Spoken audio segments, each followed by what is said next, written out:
প্রাচীন গ্রিসে ছিল অসংখ্য ছোট ছোট নগর রাষ্ট্র। রাষ্ট্রগুলোর মধ্যে সর্বপ্রধান দুটি হচ্ছে স্পার্টা এবং অ্যাথেন্স। অ্যাথেন্স ছিল গণতান্ত্রিক, প্রগতিশীল এবং উন্নত সংস্কৃতির অধিকারী, আর স্পার্টা ছিল রক্ষণশীল, পশ্চাৎমুখী এবং অনুন্নত সংস্কৃতির। ফলে এই দুইটি রাষ্ট্রের মধ্যে সম্পর্ক ছিল খুবই বিদ্বেষমূলক। স্পার্টানদের পরিচিতি ছিল আক্রমণকারী হিসেবে।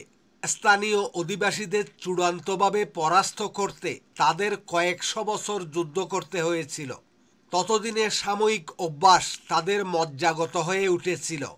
স্পার্টানারা যেন ছিল যুদ্ধের বিরাট এক ক্যাম্প। এই জন্য প্রতিটি স্পার্টানকে প্রথমে সৈনিক জীবন যাপনে বাধ্যবাধকতা ছিল। সেখানে প্রত্যেক নবজাতক ছেলে শিশুকে কেন্দ্রীয় একটি সংস্থার নিকট হাজির করা হতো। শিশুটি স্বাস্থ্যবান এবং রাষ্ট্রের জন্য প্রয়োজনীয় শক্তি বলে বিবেচিত হলেই কেবল তাকে লালন পালন করার জন্য অনুমতি দেওয়া হতো, আর দুর্বল শিশুকে পাহাড়ের গুহায় ফেলে রেখে আসা হতো। সে ওখানেই মারা যেত। 7 বছর বয়স পর্যন্ত স্পার্টান শিশুরা পরিবারের সাথে থাকার সুযোগ পেত। তারপর তাকে রাষ্ট্রের হাতে সমর্পণ করা হতো। সে তখন থেকে অন্যান্যদের সাথে ব্যারাকে জীবনযাপন করত। স্পার্টান রাষ্ট্রের একমাত্র লক্ষ্য ছিল অপরাজেয় যোদ্ধা তৈরি করা। স্পার্টান মেয়েরাও কঠোর দৈহিক প্রশিক্ষণ নিত। যখন কোনো স্পার্টান মা তার ছেলেকে যুদ্ধের ঢাল দিতেন, তখন তিনি বলতেন, এই ঢাল সহ তুমি ফিরে এসো। এই ঢাল এত বড় হতো যে কোনো সন্তানই তা ফেলে রেখে পালাতে পারত না। বিপরীত দিকে অ্যাথেন্স নগর রাষ্ট্র ছিল গ্রিসের পার্বত্য অঞ্চলে এক অনুর্বর ভূমিতে।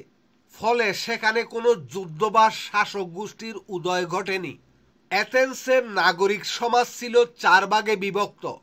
প্রথম শ্রেণীতে ছিল ধনী ও অভিজাত লোক। এরা পূর্ণ রাজনৈতিক ও নাগরিক সুবিধা ভোগ করত।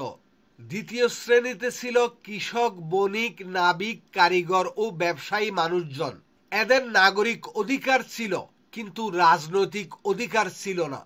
তৃতীয় শ্রেণীতে ছিল অন্য দেশ হতে আগত জনগণ।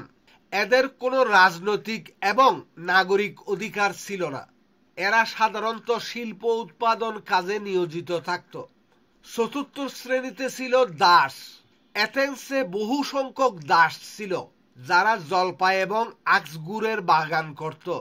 পেরিক্লেসিসের শাসনামল থেকে শিক্ষা, দীক্ষা, রাজনীতি, শিল্পকলা, সাহিত্য, সংস্কৃতি ও দর্শন ইত্যাদি সকল ক্ষেত্রে অ্যাথেন্সের অধিবাসীরা চরম উন্নতি সাধন করে। এই সময় অ্যাথেন্সে আইন ব্যবস্থার পূর্ণ বিকাশ ঘটে এবং প্রতিষ্ঠিত হয় গণতন্ত্র। ফলে এই অ্যাথেন্সে জন্ম নিয়েছে মহাকবি হোমার থেকে শুরু করে দার্শনিক সক্রেটিস, প্লেটো ও অ্যারিস্টটল, যাদের চিন্তাধারা পুরো পৃথিবীকে সমৃদ্ধ করেছে। পদার্থবিজ্ঞান থেকে ভূগোল, ইতিহাস, চিকিৎসা, বিচার ব্যবস্থা, এমনকি দর্শন শাস্ত্র পর্যন্ত জ্ঞানের সকল ক্ষেত্রে এই অ্যাথেন্সের অবদান সুস্পষ্ট। এই অ্যাথেন্স গোটা পৃথিবীকে অনেক কিছু দিয়েছে, যেমন গণতন্ত্র।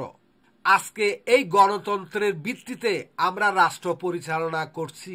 গ্রিসের চিকিৎসা দেবতা আসকেলেপিউসের লাঠিতে সাপ পেঁচিয়ে আছে। চিকিৎসা বিজ্ঞান বোঝাতে এই প্রতীকেই ব্যবহার করে সারা বিশ্ব। গ্রিস আমাদেরকে প্রথম ইতিহাসবিদ হেরোডাটাসকে দিয়েছে। এই হেরোডাটাসই পৃথিবীর মানুষকে ইতিহাস লিখতে শিখিয়েছে। এই গ্রিসই আমাদেরকে প্রথম গণিতজ্ঞ দিয়েছে, থেলিস, পিথাগোরাস ইত্যাদি। সক্রেটিস, প্লেটো, অ্যারিস্টটলের মতো দার্শনিক দিয়েছে। প্রথম চিকিৎসাবিদ হিপোক্রেটকে দিয়েছে। বিচার ব্যবস্থায় জুরির শুনানি দিয়েছে। প্রথম থিয়েটার দিয়েছে। অলিম্পিক গেম দিয়েছে। মেকানিক্যাল অডোমিটার দিয়েছে। স্থাপত্য শিল্প দিয়েছে। গ্রিক পুরাণের শিক্ষণীয় গল্প দিয়েছে। আরো কত শত কিছু দিয়েছে। ন্যায় বিচারের জন্য গ্রিকেরা থেলিস নামে একজন দেবীর কল্পনা করেছিলেন, যা বর্তমানে সারা পৃথিবীর বিভিন্ন শহরের প্রাঙ্গণে লেডি জাস্টিস নামে ভাস্কর্য পেয়েছে। গ্রিকদের অ্যাথেন্স সম্পর্কে বলতে গেলে প্রথমেই আসবে থেলিসের নাম, যাকে বলা হয় বিজ্ঞানের জনক। অনেকে তাকে গণিত ও জ্যামিতির জনকও বলেন। মোট কথা তিনিই প্রথম ব্যক্তি যিনি পৌরাণিক গল্পের স্রোতে গা না ভাসিয়ে বিশুদ্ধ চিন্তা ও গাণিতিক হিসাব নিকাশের মাধ্যমে স্বর্গের কাহিনী বোঝার চেষ্টা করেছিলেন। যেমন তারা বা নক্ষত্র পর্যবেক্ষণের মাধ্যমে তিনি সমুদ্রে জাহাজের দূরত্ব নির্ণয়ের পদ্ধতি বের করেছিলেন। এরপর গণিতকে প্রথমবারের মতো একটা বিপ্লবে রূপ দিতে পেরেছিলেন গ্রিসের আরেক গণিতবিদ পিথাগোরাস। এই পিথাগোরাসের মৃত্যুর 400 বছর পর সক্রেটিসের জন্ম। সক্রেটিস ছিলেন এক দরিদ্র নিরক্ষর ব্যক্তি যিনি বাস করতেন গ্রিসের অ্যাথেন্স শহরে। তিনি ছিলেন একজন ভালো যোদ্ধা যিনি জিমনেসিয়ামে লড়তেন, কিন্তু তিনি জানতেন যে তিনি কোনো বুদ্ধিজীবী নন।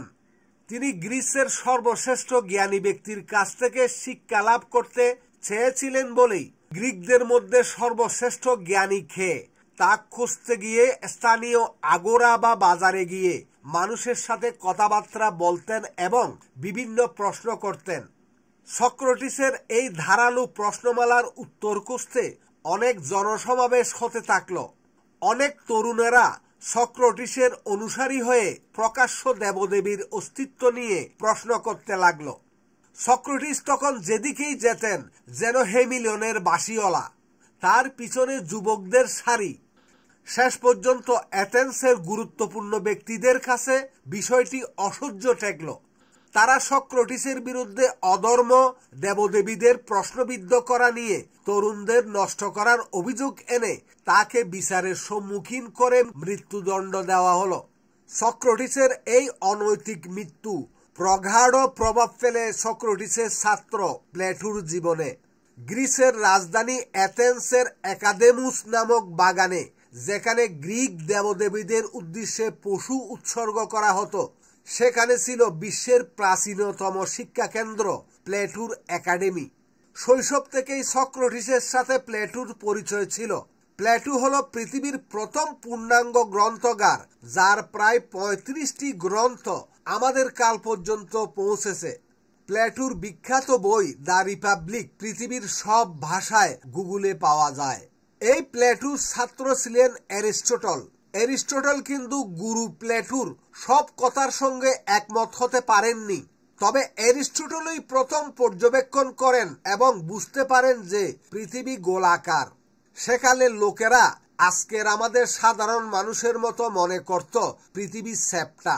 কিন্তু অ্যারিস্টটল ব্যাখ্যা দিয়ে বলেছিলেন সূর্য আর চাঁদের মাঝখানে পৃথিবী এসে পড়ে বলেই পৃথিবীর ছায়া পড়ে চাঁদের উপর, ফলে চাঁদ দেখা যায় না, তাই চন্দ্রগ্রহণ হয়।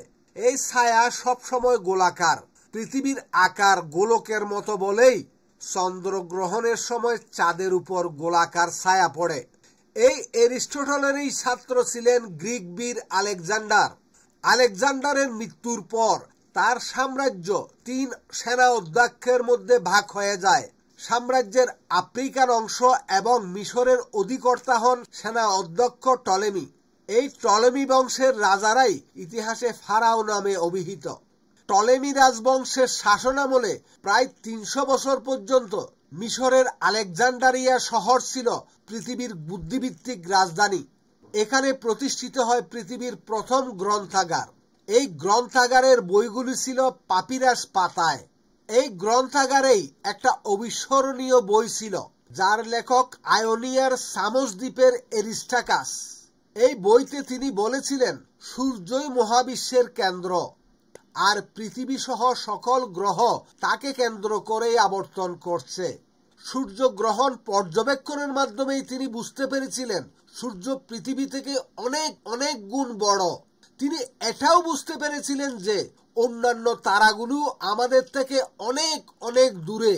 এই সময়ে আলেকজান্ডারিয়ার গ্রন্থাগারে ছিলেন এরাটোস্থেনিস। তিনি অঙ্কের মাধ্যমে পুরো পৃথিবীর পরিধি নির্ণয় করে ফেলেন, যা ছিল আসল দূরত্বের খুবই কাছাকাছি। আলেকজান্ডারিয়ার এই গ্রন্থাগারে কাজ করতেন হিপ্পাক্রাস। তিনি ত্রিকোণমিতির উন্নতি সাধন করেন। জ্যোতিষবিদ্যার হিসাব নিকাশে তিনি ত্রিকোণমিতির চক ব্যবহার করেন। দুঃখের কথা হলো রোমান সম্রাট জুলিয়াস সিজার আলেকজান্ডারিয়া দখল নেওয়ার সময় শহরটি জ্বালিয়ে দেন, যেই আগুনে পুরো গ্রন্থাগারটিও পুড়ে যায়।